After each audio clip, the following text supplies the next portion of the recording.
Hello and welcome to the Intel Brief. Today is Friday, the 8th of May. I am your host Daniel, and today we're going to talk about the US has said it has struck targets in Iran after an attack on one of its warships, the EU has reached a tentative deal on simpler AI rules, and the WHO assesses the public health risk as low from the Hantavirus. So firstly, Iranian media has reported several explosions along the Iran's Gulf Coast, including on the islands near the Straits of Hormuz.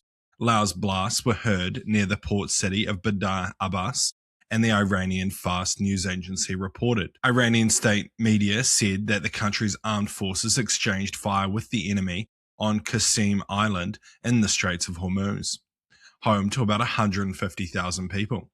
The island is one of Iran's largest ports near the Persian Gulf and houses water desalination plants. So what? While Trump calls these strikes a love tap in a press conference recently, it seems likely that the ceasefire is now dead in the water with both sides exchanging fire. It's likely, however, that Trump wants to avoid this at all costs, particularly due to the War Powers Act, which his limit has essentially expired, and if he wants to go back to war with Iran, it's likely he will now need to get congressional or Senate approval, which will be extremely difficult, I believe. And as I keep saying, I think the US is now just continues to be stuck between a rock and a hard place. They either have to accept a rather shit deal with Iran or go back to war, which could be difficult if the War Powers Act is in place and he can't unilaterally declare it. And next, European nations and the European parliamentary lawmakers have reached a provisional deal on a watered-down landmark AI rules package as part of the European Commission's so-called digital omnibus package.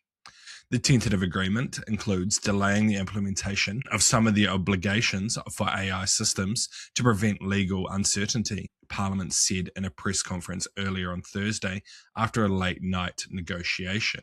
So what? I think this is likely a good move as the EU is lagging behind when it comes to EU innovation, particularly around the uncertainty of EU rules on AI. For a while there, it looked like the EU was going to have some extremely strict rules about what AI could and couldn't do, which was definitely limiting what companies were trying to achieve within the bloc, sorry. While there's likely some significant risk when it comes to AI, as everybody is aware at this stage, there's also significant risk when it comes to falling behind. Businesses are now implementing AI pretty significantly. Militaries are now using AI for a bunch of things, and governments are also using AI. So there is massive risk if you don't, develop your own AI that's like controlled by you, I guess, is the way of looking at it, but of falling behind.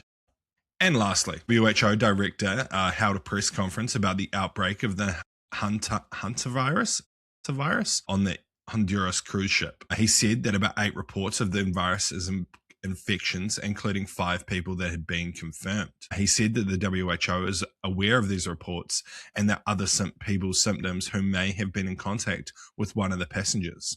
In each case, the WHO is in close contact with the relevant authorities. So what? Who's ready for lockdown 2.0? We're back. Well, I think it's highly unlikely at this stage. I think everybody should be aware of the dis and misinformation surrounding this topic, as there's already been lots of reports of kind of fake news spreading about it, which is all over the globe. And I think it kind of makes sense. Since COVID, everyone's pretty wary of reports of outbreaks of disease. But you got to remember that this has happened in the past. I don't know if it's this particular disease. Disease outbreaks happen all the time, and not all of them turn into COVID. COVID was ideally a once-in-a-lifetime event, so hopefully we don't have to do that again. But anyway, that's been the Intel Brief. I've been your host, Daniel, and I'll see you again tomorrow. No, on Monday. See you!